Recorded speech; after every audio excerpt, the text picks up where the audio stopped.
Nesse segundo round, a gente quer entender melhor como funciona a empresa em relação ao mercado, ao produto e ao time. Eu acho que tem uma pergunta que está na cabeça de todo mundo que está aqui com a gente, que é, bem, então, de onde vem o sinal? Vem de um drone que vocês queriam colocar lá na festa? É um modelo de sinal diferente? Vocês compraram por 10 bilhões de dólares várias antenas pelo Brasil e pelo mundo? Onde que tá as antenas da Fluke? Como que funciona essa operação dessa operadora? Legal. Hoje a Fluke acessa a rede da Vivo através de um parceiro intermediário, que é a Telecol. Então, tudo que um cliente dessa operadora tem de questão de disponibilidade de rede, qualidade de sinal, a gente tem da mesma maneira. Então, é um contrato quase que um aluguel de infraestrutura, assim. Imagina que todas as operadoras, elas investem pra caramba CAPEX em infraestrutura e que fica tudo subutilizado. Então, e fica mesmo? E fica. Porque elas compartilham um pouco e tal, então sempre tem camada ociosa. A não ser um caso de concentração de massa, igual o caso de um show de um estádio, que aí sobrecarrega e você não consegue conectar. Mas fica geralmente subutilizada a infraestrutura. Então a gente consegue usar essa camada ociosa. O custo adicional para a operadora plugar a gente lá é baixíssimo comparado com o CAPEX e a gente consegue usar. Então a gente não pretende gastar com antenas, infraestrutura e tal, pelo menos não no curto, médio prazo.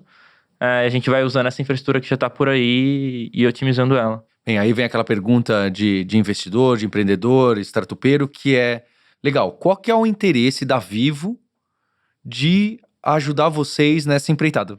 Da Vivo, da TIM, Claro, já que vocês estão em cima e de uma forma ou de outra vocês vão concorrer com o cliente deles. Por que isso acontece? É porque o governo manda que tem que ser assim ou não?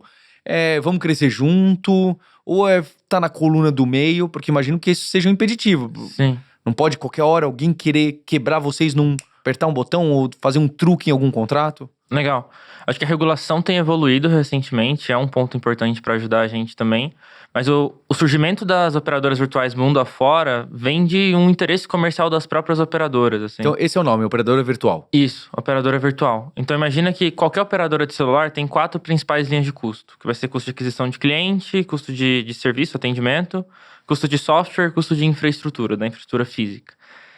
Cara, como a infraestrutura física representa até 50% das despesas totais de uma operadora... 50, caramba. E aí isso oscila, né? Então agora, por exemplo, vindo 5G, vai ter um pico, aí vai 55, depois diminui 44, mas vai alternar ali próximo a 50. Então o operador precisa de uma ajuda aí. Então ela foca na infraestrutura e todo o resto ela se acostumou a terceirizar. Então a aquisição ela terceiriza para várias agências, atendimento ela terceiriza para empresas de call center, software terceiriza para gigantes tipo Ericsson, Nokia, enfim... E no final, a única camada que ela é realmente eficiente é a infraestrutura. Quando eu plugo aqui em cima, assumo essas 3 camadas de cima, e aí eu consigo ser mais eficiente nessas 3, eu consigo gerar receita para a operadora aqui, porque ela faz só o que ela consegue fazer bem. E se eu trabalho isso junto com uma retenção maior, eu posso ter uma rentabilidade tão grande ou maior do que uma incumbente, ao mesmo tempo que no futuro, com essa eficiência, eu posso ser mais barato para um cliente também. Então, meio que é esse o movimento, assim, acho que a gente está começando a perceber movimentos de operadoras se posicionando como players de infraestrutura e surgindo uma nova camada de empresas em cima que vai fazer serviço. Parecido com o que tem acontecido em energia, por exemplo. Você tem a galera que produz e a galera que distribui. A gente imagina um movimento desse tipo para os próximos anos aí. É interessante porque em startup tem vários hypes e modas e termos, né? Então, o DNVB de você ter uma marca digital totalmente e ser dono da vertical inteira. No caso, vocês nunca serão. A não ser que vocês comprem uma operadora, quem sabe, né? Ser dono da vertical inteira porque assim você consegue... Tem várias vantagens, né? Às vezes fica mais difícil de operar, mas você tem vantagens especialmente em relação à experiência do usuário, da usuária.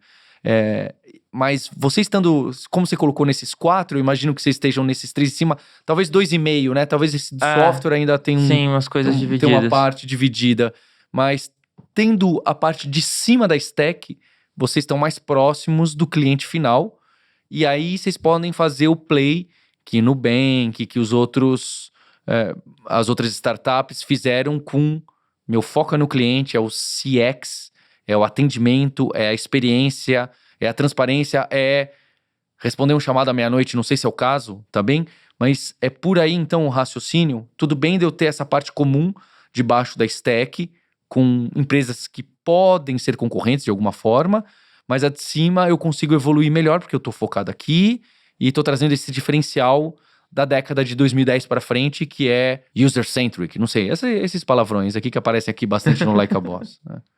Que é onde tá a dor, né? No caso. Uhum. Então, a gente não vê tanta dor hoje dos usuários. Pô, vou pra qualquer lugar, você sempre tá com sinal. Pelo menos, né, nas principais cidades, principais centros urbanos e tudo mais. Então, se a gente se concentra aí no 2,5 de cima, que é onde tá a dor, é onde a gente consegue evoluir e entregar um valor maior pro cliente, né? Basicamente isso. Cara, pra você ter uma noção, 70% das reclamações contra operadoras a gente coloca na categoria de falta de transparência.